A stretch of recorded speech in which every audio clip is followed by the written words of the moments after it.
Depression మంచిది కాదని మనందరికీ తెలుసు. అయినా ఏదో సమయంలో అందరం డిప్రెషన్ గురవుతాం. అయితే ఒక్కోసారి ఇలా డిప్రెస్ అయి కూర్చోవడం వల్ల ఇండైరెక్ట్ గా కొన్ని బెనిఫిట్స్ ఉన్నాయి. డిప్రెషన్ వల్ల మనం స్లో డౌన్ అయిపోతాం. ఈ ఫాస్ట్ పేస్డ్ లైఫ్ లో ఇలాంటి పాజ్ మనకి అవసరం కూడా. ఫ్రెండ్స్ ని కలవడం మానేస్తాం, మూడ్ ఆఫ్ అయ్యి ఒంటరిగా కూర్చుంటాం.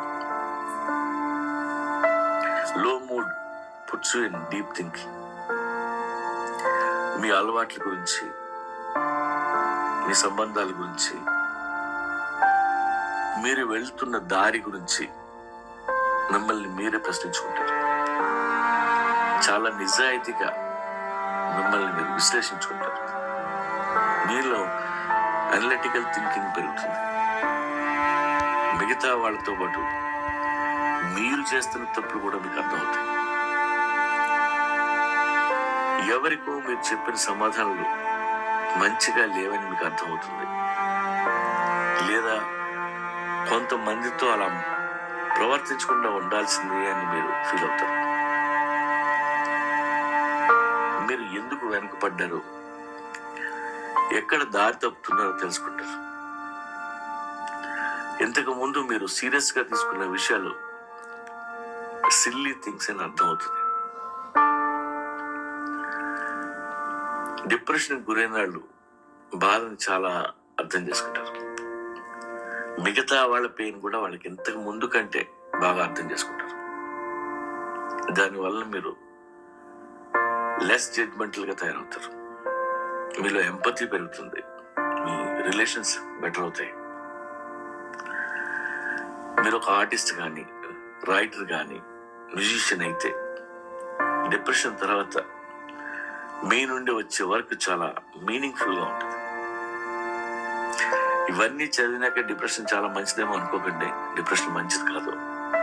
మీ స్లీప్ డిస్టర్బ్ అవుతుంది, మీ యాక్టివిటీస్ దెబ్బతింటే ప్రొడక్టివిటీ తగ్గిపోతుంది. డిప్రెషన్ వల్ల వచ్చే బాధ తక్కువగా ఉంటే అది యూస్ఫుల్ సిగ్నల్, మరీ సివియర్ గా ఉంటే అది హార్మ్ఫుల్. ఆ బ్యాలెన్స్ మనమే మెయింటైన్ చేయాలి. డిప్రెషన్ పర్పస్ఫుల్ గా వాడుకోవడం నేర్చుకోవాలి.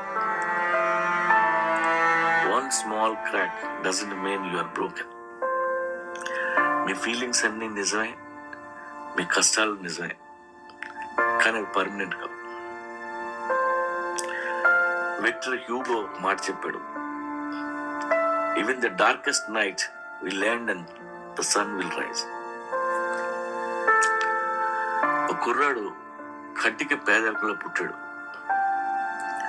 ఇల్లు లేక కుటుంబం అంతా ఒక వోక్స్ వ్యాగన్ వ్యాన్ లో పడుకునేవాడు.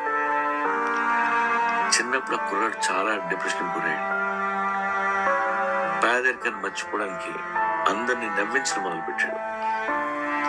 అతని పేరే జిమ్ క్యారీ. తనని అందరూ రిజెక్ట్ చేస్తున్నారని ఆ అమ్మాయి డ్రామాలకు వెళ్ళిపోయింది. తర్వాత తన పెయిన్ ని తన పాటలో కల్పిస్తుంది. ఆమె పేరు లేడీ గాగా. ఏ ఎలక్షన్ లో నిల్చున్నా అతనికి ఎవరూ ఓటేసేవాళ్ళు కాదు. హి సఫర్డ్ ఫ్రమ్ క్రానిక్ డిప్రెషన్.